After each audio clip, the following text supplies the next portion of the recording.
warar dheeri ayaa ka soo baxay kulankii maanta Mareykanka iyo Iran ee isugu imaadeen 8 saacadood qaatay ee Cumaan lagu qabtay. Iran 3 war saxaafadeed ka soo saartay. Ninka Mareykan ahaa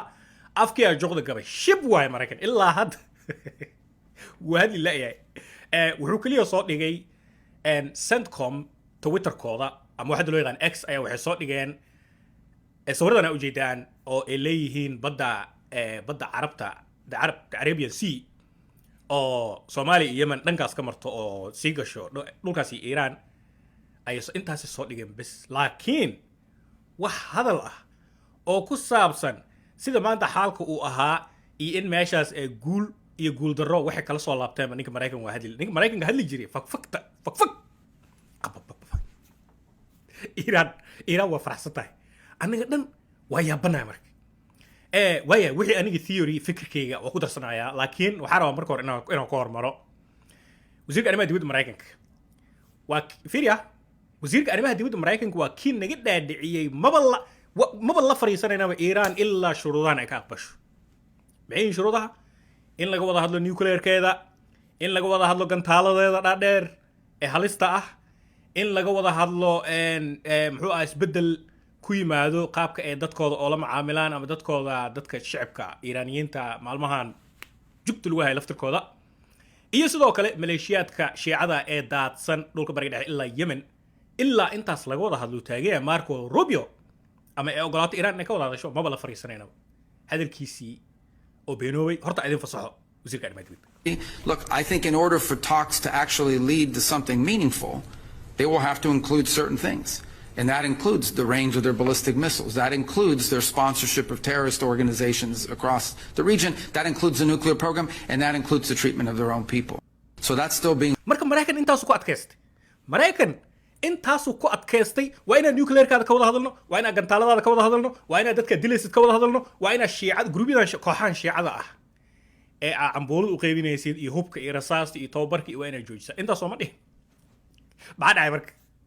Iran waxay tiri okay waa wada hadlaynaa waa ogolahay sheeko waxay bilaabatay hadda muddo laga joogo 3 isbuuc Iran waxay tiri Turkigan isku keenkeena fiiriya si u gaad Mareykanka si u dhiga fura Turkigan isku keenkeena yaa dhahayo Iran dhahayso waayahay waa ka wada hadlaynaa gantaalada nuclear waa ka wada hadlaynaa dhibaatada dadka lagu hayo wixii dhan waa ka wada hadlaynaa wasiirka arrimaha dibadda ee Iran Turkigan isku keenkeena mar laba maalin ka dhiman tahay kulanka Turkiga Iran way soo laba kaclays waxay tiri may Turkiga waa boodi Turkiga ma rabno waa in lagu qabtaa kulanka Cumaan dhaga fur qaybtan se chronologically sax u dhacayna idin sheegaa Cumaan waa in lagu qabto Mareykan wuu aqbalay wuxuu dhahay waayahay maxumo Cumaan laftirka saaxiibanahay waa aadeena haddana mar ay ka dhiman tahay 4 maalin kaliya kulankii Cumaan oo maanta dhacay Iran waxay tiri hal qodob kaliya waa inaan miiska soo saarno aan ka wada hadalno Mareykan oo qodobada kale dhan ma ka wada hadli karno gantaalada kama wada hadli karno oo casriga ah oo Iran ay samaysanayso missile city meesha u bixiyaan caasim magaalo dhan oo gantaalada dhulka hoostiisa Iran kama wada hadleen waxaana kaloo ka wada hadlaynin dhibaatada dadka lagu hayo waxaana kaloo ka wada hadlaynin maleeshiyaadka kale ee qodobka hadda ka wada hadleeno oo Mareykanoo hal qodob kaliya ahaado nuclear-ka iyo bacriminta nuclear-ka Iran kaliya ka wada hadalno oo Mareykan marka loo tanaasuli bal waayahay na isku keenkeen maanta dhigis war qaybtan maanta qolkee la soo wada galay Cumaan qolkee la soo wada galay qolkii markii Mareykan iyo Iran kaliya looga dhex baxay qolkii oo ilbaabada la xiray daaqadihii daaha la daayay oo ay soo fadhiyaan Kushner iyo Witkoff iyo waxa fadhiyo wasiirka arrimaha dibadda Iran qolkii la wada fadhiya marka Iran waxay tiri ya bacriminta nuclear-ka ahaa may kaas miiska nooma saarna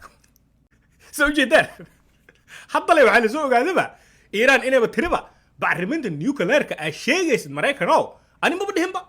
waa inabuusa kama wada hadli karno hubkayga nuclear-ka bacriminta alaabtaan la bacriminaayo macnaa maadooyinkan bacriminta nuclear-ka oo Iran ha laga qaado oo Mareykanku uu leeyahay meel kale hala geeyo oo maraakiib hala keeno ha lagu raro uu Mareykan leeyahay waxaas ma dhacaysa Iran taagan tahay warkii iyo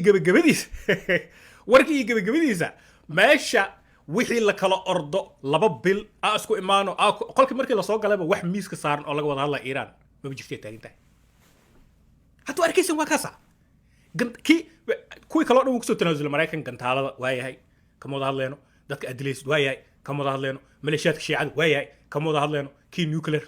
نيوكلير مش لماذا إيران وحيد تاجنتهاي وهذا لو نفرين هاي محمو لكن بعرمين ألبتنا بعرمنا يو عجين كان أسكو قصنا يو نيوكلير عربنا قسم يو أداد قري لا هذا يو ودن كله هلقي لا هذا إيران وحيد تاجنت أبو سعرس هذا إسلا إيجا فرحسن إيران تي ورصحافة الصوصارين أو إسكو إسدبحي حيو مانت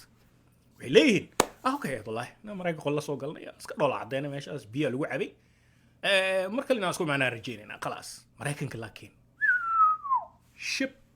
وكليو نوصف الصحي صور ردان مركب كوينا أبراهام لينكولن إيو ألابتي كلو دبا صعد يدياري هو مريكن صوف صحي